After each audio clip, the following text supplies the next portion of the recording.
बच्चों, मैं सुनीता अग्रवाल और बायो की क्लास में आपका स्वागत है। मेरे YouTube चैनल पर आज हम एक अगला टॉपिक लेकर के आए हैं, मानव कर्ण की संरचना। ठीक है, और अभी तक अपन बहुत कुछ पढ़ चुके हैं, नेत्र की संरचना। इस वाले टॉपिक का हम इससे पहले वाला पार्ट नेत्र की संरचना पढ़ चुके हैं और आज हम पढ़ने जा रहे हैं मानव कर्ण की संरचना। कर्ण मतलब कान। ठीक है, ये समझ में आ गया आपको। इसको हम श्रवण इंद्रिय भी बोलते हैं।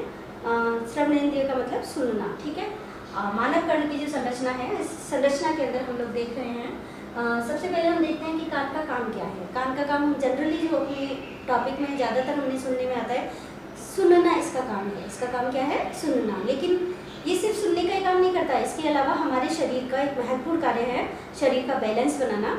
उस काम को भी हमारा मानव कर्ण करता है। ठीक है, जिसके बारे में हम जनरली हमें बस ये तो कान का क्या काम है? सुनने का काम है। लेकिन सिर्फ सुनने का काम नहीं है, बल्कि शरीर का बैलेंस बनाने का काम भी हमारे कर्ण का होता है। ठीक है, तो मानव कर्ण की संरचना में हम सबसे पहले देखते हैं कान के भाग। कान के 3 भाग होते हैं। कौन कौन से? एक होता है बाह्य कर्ण, एक होता है मध्य कर्ण और अंत्य कर्ण। 3 भागों में हमने इसको बांट दिया है। कर्ण के 3 पार्ट होते हैं। बाह्य कर्ण पे जब अपन सबसे पहले आते हैं, बाह्य कर्ण को भी हमने आगे 2 भागों में डिवाइड कर दिया। एक होता है कर्ण पल्लव और दूसरा होता है बाह्य कर्ण कोहर। अब हम एक डायग्राम देख रहे हैं सामने। ये वाला जो पार्ट है, जो हमारे कान का बाहर वाला जो पार्ट हमको दिखाई दे रहा है, इसे कहते हैं हम कर्ण पल्लव यानी कि पिन्ना। इंग्लिश में क्या कहेंगे इसको? पिन्ना कहते हैं। तो ये बाह्य कर्ण जो होता है हमारा, इसका काम क्या है? ये सिर्फ हमारी उपास्थि से निर्मित उसे एक कार्टिलेज से निर्मित होता है। ये या कार्टिलेज का मतलब होता है सॉफ्ट जो अस्थि होती है हमारी, ये मुड़ जाते हैं। हमारे कानों को मुड़ करके अगर हम देखें तो ये क्या हो जाते हैं? मुड़ सकते हैं। तो ये उपास्थि से, प्रत्यास्थ उपास्थि से, फाइब्रोप्लास्टिक उपास्थि से निर्मित होता है। और इसके अंदर हम एक गुहा देख रहे हैं। ये हमें एक गुहा दिखाई दे रही है। इस गुहा को हम कहते हैं कोचा। इस गुहा को क्या बोलेंगे अपन? कोचा। दिखाई दे रहा है हमको यहाँ पे एक गड्ढा सा भी दिखाई देता है, इसे क्या कहते हैं हम? कोचा। तो ये हमारे बाह्य कर्ण में तो सिर्फ इतना सही है कि ये एक फाइब्रोइलास्टिक उपास्थि से बना होता है और दूसरा क्या होती है? यहाँ पे एक गुहा होती है, इसे हम कहते हैं कोचा। अब आता है हमारा अगला पार्ट इसका। इस बाह्य कर्ण यहाँ से लेकर यहाँ तक का पार्ट जो कहलाएगा वो क्या कहलाएगा? बाह्य कर्ण। तो अब हम देख रहे हैं एक नली हमें दिखाई दे रही है। नलिका हमें यहाँ से लेकर यहाँ तक दिखाई दे रही है। इस नलिका को कहते हैं बाह्य कर्ण कोहर। इसे क्या कहते हैं? बाह्य कर्ण कोहर यानी एक्सटर्नल ऑडिटरी मीटस। इंग्लिश में क्या कहेंगे इसको? External auditory meatus. ये जो कोचा है हमारा, यहाँ हमारा जो गट्टेनुमा जो पार्ट था कोचा, ये आगे कहाँ जा रहा है? सक्रिय नली में होता हुआ आगे जाकर के खुल रहा है। और इस पूरे पार्ट को कहते हैं हम एक्सटर्नल ऑडिटरी मीटस यानी बाह्य कर्ण कोहर। ठीक है, लास्ट में ये कहाँ पहुँच रहा है? हमारे कान के पर्दे तक। यहाँ एक झिल्ली नुमा स्ट्रक्चर होता है जिसे हम कहते हैं कान का पर्दा यानी कि कर्णपट है। तो हमारी जो बाह्य कर्ण कोहर है वो कहाँ तक फैला रहता है? कान के पर्दे तक फैला रहता है। इसको हम कहते हैं कान का पर्दा। कई बार कहते हैं ना हम लोग, कान में अंदर है ना, हमें ज़्यादा सीख नहीं डालनी चाहिए। सीख डालने से हमारे कान के पर्दे में क्या हो सकता है? छेद हो सकता है। यहाँ पर क्या होता है? कान का पर्दा होता है। ठीक है, यहाँ इसके अलावा यहाँ जो हमारी कुछ ग्लैंड्स होती हैं, श्वेत ग्रंथियाँ होती हैं, क्योंकि त्वचा से रिलेटेड है हमारा बाह्य त्वचा। जो हमारी त्वचा होती है हमारी, उससे रिलेटेड यहाँ पर ग्रंथियाँ होती हैं, श्वेत ग्रंथियाँ। तो श्वेत ग्रंथियाँ का यहाँ रूपांतरण हो जाता है और रूपांतरण होने के बाद में कौन सी ग्रंथियाँ में चेंज हो जाती हैं? वो सेरुमिन ग्लैंड्स में। सेरुमिन ग्लैंड्स में सेरुमिन ग्रंथियाँ जो होती हैं वो कुछ सीक्रेट करती हैं और इस सीक्रेशन को हम बोलते हैं सेरुमिन यानी कर्णमोम बोलते हैं। तो जो कर्णमोम होता है वो यहाँ पर धीरे धीरे रिश्ता रहता है, यानी उनमें से निकलता रहता है। तो बाहर से अगर कोई भी गंदगी जा रही है या छोटे मोटे जो होती है धूल के कण जा रहे हैं, वो सब इसमें क्या हो जाते हैं? चिपक जाते हैं। और किसका रूप में बदल जाते हैं? वो मैल के रूप में बदल जाते हैं, जिससे वो हमारे अंदर कान के अंदर एंटर ना कर सके, तो वो यहीं रह जाता है। ठीक है, तो इसमें जो श्वेत ग्रंथियाँ होती हैं सेरुमिन ग्रंथियों में रूपांतरित हो जाती हैं और कर्णमोम को क्या करती हैं? सीक्रेट करती हैं। कर्णमोम को कहते हैं अपन सेरुमिन। तो ये काम हो गया हमारे बाह्य कर्ण कोहर का। तो यानी हमारे बाह्य कर्ण का जो एक पार्ट है कर्ण पल्लव, इसके बारे में हम जान चुके हैं। और दूसरा जो पार्ट है हमारा कौन सा है? बाह्य कर्ण कोहर यानी कर्ण की जो गुहा है अंदर एक नली के रूप में है, ये हमारा पार्ट पूरा हो चुका है। अब आता है हमारा मध्य कर्ण। मध्य कर्ण में जो ग्रीन कलर से हमें दिखाई दे रहा है, यहाँ हमको दिख रही हैं 3 हड्डियाँ दिखाई दे रही हैं, मैलियस, इनकस, स्टेपिस। तो सबसे पहले मैं ये बात करती हूँ कि ये जो यहाँ जो हमारा जो पार्ट है, एक टिम्पैनिक बुल्ला होता है। टिम्पैनिक बुल्ला इस पार्ट में ये बंद रहते हैं। ठीक है, मध्य कर्ण हमारा टिम्पैनिक बुल्ला में बंद रहता है। किस पार्ट में बंद रहता है? टिम्पैनिक बुल्ला। ये पूरा पार्ट क्या कहलाएगा? टिम्पैनिक बुल्ला। और इसकी जो गुहा है, उस पूरी गुहा बोलते हैं हम टिम्पैनिक कैविटी। किस में बंद है मध्य कर्ण? टिम्पैनिक बुल्ला में, और इस गुहा को बोलते हैं टिम्पैनिक कैविटी। और इसके अंदर हमें 3 अस्थियां दिखाई दे रही हैं। सबसे पहली अस्थि जो हमारी किससे जुड़ी हुई है? कर्णपट्टे से जुड़ी हुई है। किसके द्वारा? एक पेशी के द्वारा जुड़ी है, और इस पेशी को बोलते हैं टिम्पैनिक पेशी। हमारी यानी कि मैलियस जो है, हमारी कर्ण जो झिल्ली है यानी कर्ण का पट्टे है, जो कान का पर्दा है, उससे किसके द्वारा जुड़ी हुई है? टिम्पैनिक पेशी के द्वारा जुड़ी हुई है। और इस टिम्पैनिक पेशी के द्वारा जुड़े रहने से जो हमारा कान का पर्दा है कैसा रहता है? तना हुआ रहता है, ठीक है। और ये जो हमारी मैलियस इससे क्या होती है? अटैच रहती है। मैलियस किससे जुड़ी हुई है? इनकस से, यानी तीनों अस्थियां हम देख रहे हैं आपस में क्या है? जुड़ी हुई हैं। मैलियस जुड़ी हुई है इनकस से, इनकस जुड़ी हुई है स्टेपिस से। तो इन तीनों का जुड़ने के बाद में क्या होता है? यहाँ पर जितनी भी ध्वनि तरंगें आ रही होती हैं, उन ध्वनि तरंगों का क्या कर देते हैं? इनको कई गुणों तक, कई गुना बढ़ा देती हैं, यानी 15 से 20 गुना इसको एम्पलीफाई कर देती हैं। कौन? ये सारी हड्डियाँ मिल करके। पहले यहाँ से यहाँ आएंगी ध्वनि तरंगें, यहाँ से इनकस में जाएंगे, इनकस से स्टेपीज में जाएंगे, और ध्वनि तरंगें जो होती हैं जितने रेशो से यहाँ आ रही होती हैं उसका कितना गुना हो जाती है? 15 से 20 गुना यहाँ करके आगे जा करके ये पहुँच जाती हैं। और यहाँ से हम देख रहे हैं यहाँ पर एक ओवल विंडो होती है। इस ओवल विंडो में होती हुई ये ध्वनि तरंगें कहाँ प्रवेश कर रही हैं? इस कर्णावर्त में प्रवेश कर रही है, यानी अंत्य कर्ण में ये प्रवेश कर रही हैं। तो ये हो गई हमारी मध्य कर्ण की बात। मध्य कर्ण की बात आता है हमारा कौन सा पार्ट? अंत्य कर्ण, जो हमें ब्लू कलर से दिखाई दे रहा है उसे कहते हैं हम कौन? अंत्य कर्ण बोलते हैं। जो अंत्य कर्ण होता है ये हमारी एक कौन सी गुहा में? अस्थि, टेम्पोरल अस्थि के अंदर बंद रहता है।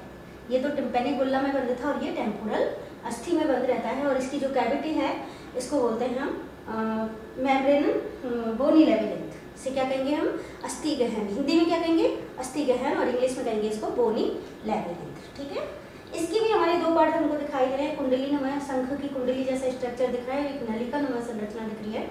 इस पार्ट को हम बोलते हैं प्रगाढ़, और इस पार्ट को हम बोलते हैं कॉक्लिया। ये 2 पार्ट हैं इसके। इस पार्ट को क्या बोला हमने? प्रगाढ़, और इसको बोलते हैं हम कॉक्लिया। ये जो पार्ट है हमारा, ये किससे रिलेटेड है? शरीर का बैलेंस बनाने से रिलेटेड है। और ये वाला जो पार्ट है हमारा, ये है हमारे शरीर सुनने से संबंधित, यानी ये दोनों पार्ट ही हमारे लिए बहुत इंपॉर्टेंट है। आगे जा रहा है, हम इसमें से इस वाले पार्ट को ले रहे हैं, कॉक्लिया को। जो कॉक्लिया है वो सुनने से रिलेटेड है। तो इसमें कौन कौन सी चीज़ दिख रही है हमको? 2.5 चक्र है, शंख की कुंडली की तरह मुड़ा हुआ है। और इसमें कितने चक्र होते हैं? 2.5 चक्र होते हैं। इसके भीतर चक्कर खाती हुई जो गुहाएं हैं एक दूसरे से झिल्लियों के द्वारा क्या रहती हैं? पृथक रहती हैं। समानांतर क्या होती हैं? पतली पतली झिल्लियाँ होती हैं जिसके द्वारा ये आपस में पृथक रहते हैं। और अगर हम इसका सेक्शन काटें तो हमें ये 3 पार्ट इसमें अंदर दिखाई देते हैं, यानी 3 नलिकाओं में ये विभाजित होता है। अगर इसका हम सेक्शन काटते हैं तो क्या दिखाई देंगे हमको? इसके अंदर 3 नलिकाएं होती हैं जो आपस में क्या होती हैं? विभाजित होती हैं। तो ये जो नलिका है, तीनों नलिकाओं के जो नाम है मैं बता रही हूँ। एक को कहते हैं प्रगाढ़ नलिका, इंग्लिश में कहते हैं इसको स्केला वेस्टिब्यूल, ठीक है। अगली नलिका जो हमारी बीच वाली जो हमको नलिका दिखाई दे रही है उसे कहते हैं कॉक्लियर नलिका, और इंग्लिश में कहते हैं इसको स्केला मीडिया। फिर आता है हमारा अगली नलिका टिम्पैनिक नलिका है, ये नीचे वाली, लेकिन इसका इंग्लिश में नेम है स्केला टिम्पैनिक। तो तीनों नलिकाएं हमें दिखाई दे रही हैं यहाँ पर। स्केला वेस्टिब्यूल यानी प्रगाढ़ नलिका, स्केला मीडिया यानी कि कॉक्लियर नलिका, और इस टिम्पैनिक नलिका यानी कि स्केला टिम्पैनिक। इन तीनों नलिकाओं में तरल भरे रहते हैं। इसमें जो तरल भरा है उसे पेरिलिम्फ कहते हैं, इसमें जो तरल भरा है उसको भी पेरिलिम्फ कहते हैं। लेकिन यहाँ जो स्केला मीडिया यानी कि कॉक्लियर नलिका में जो तरल भरा हुआ है उसे हम कहते हैं एंडोलिम्फ, ठीक है। जो हमारी कॉक्लियर नलिका है ये बहुत इंपॉर्टेंट है क्योंकि यहाँ संवेदी कोशिकाएं होती हैं। हमें ये कोशिकाएं दिखाई दे रही हैं जिनमें संवेदी रोम है निकले हुए। ये सुनने से रिलेटेड यहाँ पर एक पार्ट है, और इस मेम्ब्रेन को कहते हैं हम टेक्टोरियल मेम्ब्रेन। यहाँ एक मेम्ब्रेन झुकी हुई है, एक कला इस पर झुकी रहती है संवेदी कोशिकाओं पर। इस कला को हम बोलते हैं टेक्टोरियल मेम्ब्रेन। इस मेम्ब्रेन को क्या कहते हैं? टेक्टोरियल मेम्ब्रेन, जो संवेदी कोशिकाओं पर क्या रहती है? झुकी रहती है। ये वाला जो पार्ट है पूरा ये कहलाता है कॉर्टाई के अंग। इसे क्या कहते हैं? कॉर्टाई के अंग, जो कि सुनने से रिलेटेड है। क्यों? क्योंकि यहाँ संवेदी कोशिकाएं हैं। ये संवेदी कोशिकाएं जो यहाँ से तरंग जा रही है उनको क्या करती है? कैच कर लेती है। सुनने से रिलेटेड जो संवेदना जा रही है उसको क्या करती हैं? ये कैच करती हैं और कहाँ पहुँचा देती हैं? श्रवण तंत्रिका तक पहुँचा देती हैं। तो दिख रहा है हमको यहाँ पे ये स्टेपीज है, ये वाली लास्ट वाली, ये कहाँ जा रही है? सारी संवेदना यहाँ जा रही है इसकी ध्वनि से रिलेटेड। और इनको कौन ग्रहण कर रहा है? ये कॉर्टाई के अंग ग्रहण कर रहे हैं और कहाँ पहुँचाते हैं? श्रवण तंत्रिकाओं में धीरे धीरे इनको पहुँचा देते हैं, ठीक है। अब हमारा जो पार्ट है, ये वाला पार्ट हमारा कंप्लीट होगा, यानी सिंह की कुंडली की तरह है, ये चक्कर खाती हुई नलिकाओं में विभाजित है।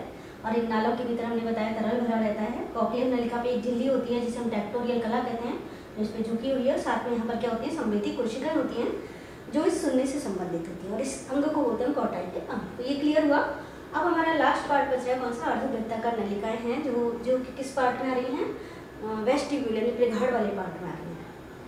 तो प्रगाढ़ के अंदर 3 अर्धवृत्ताकार नलिकाएं हैं, और ये नलिकाएं एक दूसरे से समकोण बना रही हैं। ऐसे नहीं एक सीधी है तो एक उसकी क्या होगी, आड़ी होगी। तो इस तरह से एक दूसरे के ऊपर क्या बनाती हैं, समकोण बनाती हुई होती हैं। प्रत्येक अर्धवृत्ताकार नलिका का जो लास्ट वाला सिरा है वो कैसा हो जाता है, चौड़ा हो जाता है, और इसे कहते हैं एम्पुला। इस एम्पुला के अंदर कुछ संवेदी कोशिकाएं होती हैं। उनको जो संवेदी कोशिकाएं का संबंध कहाँ होता है, सारी मिलकर के क्या बना लेती हैं, लास्ट में श्रवण तंत्रिका बना लेती हैं। संवेदी कोशिकाएं सारी जो अंतिम सिरे होते हैं वो मिलकर के क्या बनाते हैं, श्रवण तंत्रिका बनाते हैं। ठीक है। इन नलिकाओं का एक भाग किससे जुड़ा रहता है, यूट्रिकुलस से जुड़ा रहता है, और दूसरा भाग होता है सैकुलस, और सैकुलस जुड़ा है किससे, कॉक्लिया से। तो इस तरह से ये आपस में कैसे होते हैं, कनेक्ट होते हैं एक दूसरे से। एम्पुला में कुछ संवेदी कोशिकाएं होती हैं जो डॉट डॉट के माध्यम से मैंने बताई हैं, यहाँ पर संवेदी कोशिकाएं होती हैं, और इनसे निकलने वाले जो तंत्रिका तंतु होते हैं वो सब आपस में मिलकर के क्या बनाते हैं, श्रवण तंत्रिका बनाते हैं। और जो सुनने से रिलेटेड और शरीर के बैलेंस से रिलेटेड जितनी भी संवेदना होती है उसको कहाँ भेज देते हैं, मस्तिष्क तक भेजने का काम करते हैं। इस तरह से हमें क्या होती है, ध्वनि को सुनाई देती है आराम से, और इस तरह से हमारा पूरा ये प्रोसीजर कंप्लीट होता है। तो यानी जो ध्वनि तरंगें होती हैं सबसे पहले यहाँ पहुँचेंगी कोचा में, कोचा से कहाँ पहुँचेंगी, कर्णपटे में पहुँचेंगे, कर्णपटे से ये सारी इन अस्थियों से होते हुए सारी संवेदनाएं कहाँ पहुँचती हैं, यहाँ पहुँचाएंगे हमारी कॉक्लिया के अंदर। कॉक्लिया में कुछ जो हमारे कार्टाइक अंग होते हैं वो इसको संवेदना को ग्रहण करते हैं, सुनने से रिलेटेड संवेदना को, और यहाँ के बाद में फिर ये जो अर्धवृत्ताकार नलिकाएं हैं वो हमारे शरीर की क्या करती हैं, बैलेंस बनाने से रिलेटेड जो भी संवेदना है उसको ग्रहण करती हैं। और सारी ये तंत्रिकाएं, यहाँ से निकलने वाली तंत्रिकाएं और यहाँ से निकलने वाली तंत्रिकाएं, कॉक्लिया से निकलने वाली तंत्रिकाएं और अर्धवृत्ताकार से निकलने वाली, अर्धवृत्ताकार नलिकाओं से निकलने वाली तंत्रिकाएं आपस में मिलकर के क्या बना देती हैं, श्रवण तंत्रिका। और ये दोनों जो हमारे कार्य थे, हमारे शरीर के संतुलन बनाने का काम और सुनने के काम से रिलेटेड जो संवेदना है वो कहाँ पहुँच जाती है, मस्तिष्क तक पहुँच जाती है, और हमको आराम से ध्वनि सुनाई देती है, और शरीर का जो बैलेंस है वो भी हमारा इससे बदल जाता है। इस तरह से आज हमारा मानव कर्ण की संरचना वाला टॉपिक कंप्लीट हुआ, और इसके साथ ही हमारा अध्याय 27 कंप्लीट हो चुका है। अब हम आगे वाले टॉपिक दूसरा आएगा हमारा, उसमें दूसरी चीज़ है।